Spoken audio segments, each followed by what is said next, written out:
Dostlar, hamınızı xoş gördük. Bugün sizinlə birlikdə 4-cü sinif Azərbaycan dil dəftərindən səhifə 28-də olan tapşırıqları həll edəcəyik. Başlamazdan öncə kanalıma abunə olmağı və like atmağı unutmayın. Gəlin başlayaq.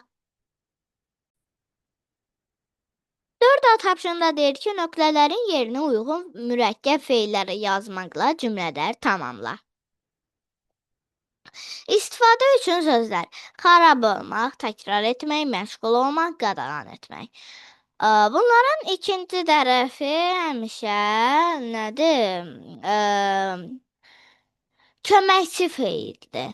Yəni biz o köməkçi feillər zamana görə dəyişəcəyik. Yəni yazsaq ki, məsələn, birdə yazırıq ora təkrar etmək. Bax. 1. Biz bölmə üzrə keçilən mövzuları yenidən təkrar etmək. Bunun mənası olmur, ona görə təkrar etdik yazılır. 2. Yaxınları ona səhnəyə çıxmağı qadağan etdi. 3. Nəsrəddin Tusi elmin müxtəlif sahələri ilə məşğul olurdu. 4. Masanın üstündə qalmış meyvələr artıq xarab olmuşdu. Keçək tapşırıq bəyən. Verilmiş sözlərə etmək, olmaq sözlərindən uyğun gələnini artırmaqla cədvəlin müvafiq xanalarında yaz. Etmək. Xahiş etmək, andaman etmək, bəhs etmək, cəhd etmək, mübahisə etmək. Olmaq, nail olmaq, müğayət olmaq, bələd olmaq, mane olmaq, göz qulaq etmək, olmaq. Burada etməyi yazmışam mən, səhvən çalışmışam. Olmaq yazın siz onun yerinə. Hər ikisi ilə işlənir.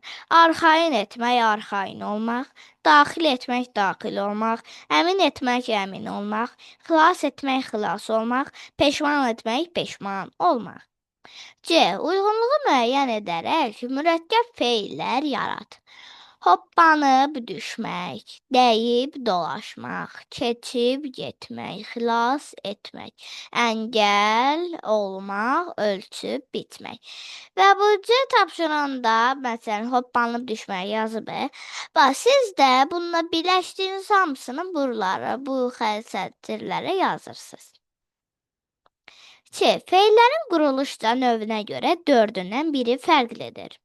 A. Otlamaq, B. Çoxalmaq, C. Sözləşmək, D. Mane olmaq. D variantı fərqlidir, çünki hamısı bitişik yazılıb, sadəcə bu isə ayrı yazılıb. Digərində A. Gəlmək, B. Öyrətmək, C. Bişirib düşürmək, D. Atmaq. Burada da C variantı həm defislədir, həm də əks mənalıdır. Əks mənalıdır da bişirib düşürmək. Əks mənalıdır.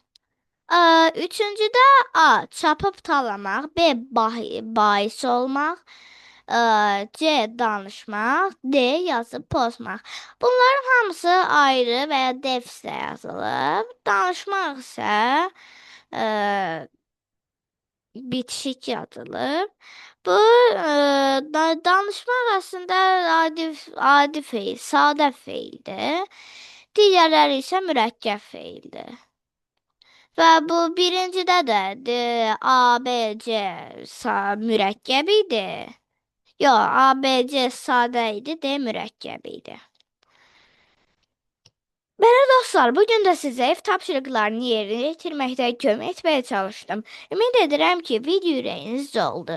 Əgər bəyəndinizsə, videonu bəyənməyi, paylaşmağı və kanalıma abunə olmağı unutmayın. Hələlik.